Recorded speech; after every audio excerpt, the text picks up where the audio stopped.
Hey, it's Marco, and in this video I'm going to show you how to find Amazon ASIN number or ASIN number. But before I start the video, please subscribe to the channel and like this video, it helps me out a lot. So basically what you need to do is product ID is also referred as the ASIN number.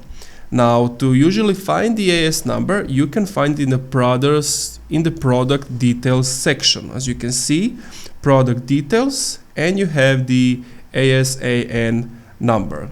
Alternatively, you can also find the ASIN in the URL of the page. As you can see, it reads amazon.com blah blah blah dash the number. So if you see numbers like this, that's your ASIN number, and that's pretty much it. It's pretty easy. So the product description details and the URL of the product, and that's it.